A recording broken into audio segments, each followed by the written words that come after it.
ఎప్పుడైతే కార్పొరేట్ వ్యవస్థ మాఫియాని ఎప్పుడు బయటపడ్డదంటే ఉమ్, ఇది కోవిడ్లో ఉమ్, మనకు కరెక్ట్గా చూసుకుంటే ఒక 4 ఏళ్ల క్రితం కోవిడ్ 2019లో కోవిడ్ ఎప్పుడైతే వచ్చిందో ఏ ఒక్క పేషెంట్ అడ్మిట్ అయినా కూడా ఉమ్, కార్పొరేట్ హాస్పిటల్లో మినిమం 10 లక్షల పైన బిల్ వేశారండి. ఓకే. మినిమం 10 లక్షల పైన బిల్ వేశారు. ఉమ్, నువ్వు పేదోడా, మధ్యతరగత, రిచ్ పర్సనా, విఐపా, ఏది సంబంధం లేకుండా మినిమం 10 లక్షలు అంటే బిల్. డిసీజ్ తో కూడా సంబంధం లేకుండా. డిసీజ్తో సంబంధమే లేకుండా వాడిచ్చేది ఏంటి? యాంటీబయాటిక్. ఓకే. వాడిచ్చే యాంటీబయాటిక్ ట్రీట్మెంట్కి ఉమ్, కోవిడ్లో 10 లక్షల బిల్లు. అంటే మినిమం రోజుకు 1 లక్ష రూపాయలు ఇచ్చారు బిల్లు. మినిమం రోజుకు 1 లక్ష. ఉమ్, మీకు ఆ కాపీ చూపిస్తాను. ఉమ్. ప్రింట్ మీడియా మెయిన్గా రాసింది, పెద్ద ఆర్టికల్ వచ్చింది పెద్ద ఆర్టికల్, రోజు సాక్షిలో రాశారు. రోజుకు 1 లక్ష. రోజుకు 1 లక్ష, రోజుకు 1 లక్ష ఉండేయండి. ఆ, రోజుకు 1 లక్ష ఉన్న పరిస్థితిలో ఆ, ఇక చెప్పండి, ఇప్పుడు దీన్ని మీరు సర్వీస్ అని ఎట్లా అంటారు?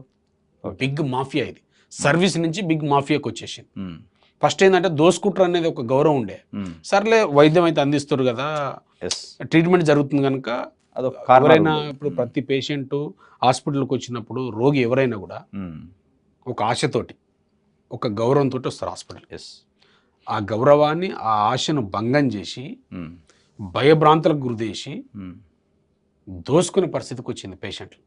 మీరు కరెక్ట్గా 2 days బ్యాక్ ఉమ్, ఎల్బీ స్టేడియంలో రేవంత్ రెడ్డి గారు, ముఖ్యమంత్రి గారు అధికారికంగా చెప్పిన మాట, ఉమ్, ఆసుపత్రుల పైన కల్వరి టెంపుల్ సతీష్ గారి మీటింగ్కి వచ్చి, థ్యాంక్స్ గివింగ్ మీటింగ్కి వచ్చి అధికారికంగా చెప్పిన ఆయన చెప్పాడు ఈ మాట కూడా. నేను అధికారికంగా చెప్తున్నాను చెప్పాడు. ఉమ్, ఈ దేశంలో, ఈ రాష్ట్రంలో విద్యను కానీ, ఆసుపత్రి వైద్యం కానీ ఉచితంగా, లేదంటే మినిమం ఛార్జబుల్, అంటే నామినల్ ఫీజు తోటి సర్వీస్ ఎవడన్నా చేస్తుందంటే అది క్రైస్తవ మిషనరీలు మాత్రమే అని చెప్పారు. ఉమ్, మిగతా ఎవ్వడు కూడా దోసుకునే పనే ఉంది.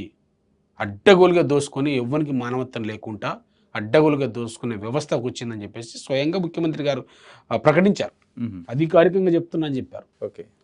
అట్లాంటి గౌరవం ఉన్న ఆసుపత్రులు లాస్ట్కి ఆసుపత్రులు అంటే ఒక మాఫియాలాగా తయారైపోయి, ఎస్.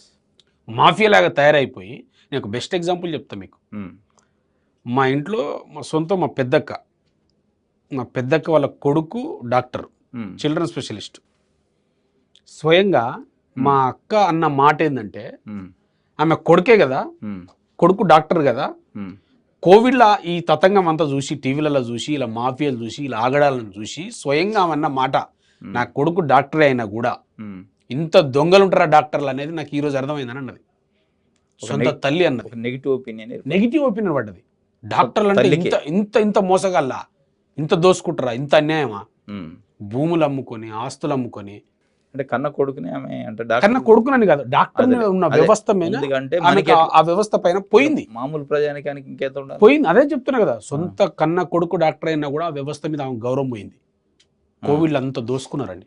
ఇంకోటి చెప్పాలన్నా, ఇక్కడ కోవిడ్ వచ్చింది కాబట్టి పాయింట్, కోవిడ్లో ఉమ్, మాకు తెలిసిన బాగా ఫ్యామిలీ ఫ్రెండ్స్ ఉన్నారు.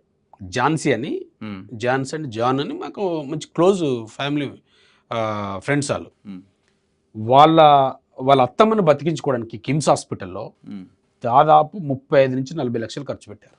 ఉమ్, ఆ అప్పు కోవిడ్ అయిపోయి కూడా 4 సంవత్సరాలు అయింది కదా, ఉమ్. ఆ అప్పు ఇప్పటికీ ఇది కడుతున్నారు. ఈఎంఐ తెచ్చిన మిత్తి కడుతున్నారు ఇప్పటికి, ఈ రోజుకి 4 ఏళ్ల నుంచి.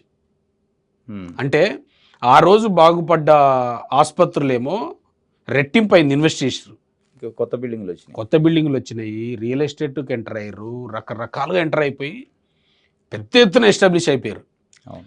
ఆ రోజు హాస్పిటల్ పడ్డ రోగి ఈ రోజుకి అప్లపాలై, కోవిడ్ తర్వాత అప్లపాలైన వాళ్ళు ఆర్థిక వ్యవస్థ కుదేలు పడ్డది మన రాష్ట్రంలో. ఉమ్, ఇప్పటికీ ఆ అప్పుల నుంచి తేరుకోలేని పరిస్థితి. ఉమ్, ఇంకా చెప్పండి, ఇది మాఫియా కాకుండా ఏమంటారు? ఎవరికైనా మానవత్వం ఉందా కొంచెమన్నా? వైద్యం అనేది ఎంత గౌరవప్రదమైన వృత్తి అండి అది. ఆ వృత్తి నుంచి కనికరం లేకుండా, కనికరం లేని పరిస్థితికి వచ్చి పేషెంట్లు వస్తే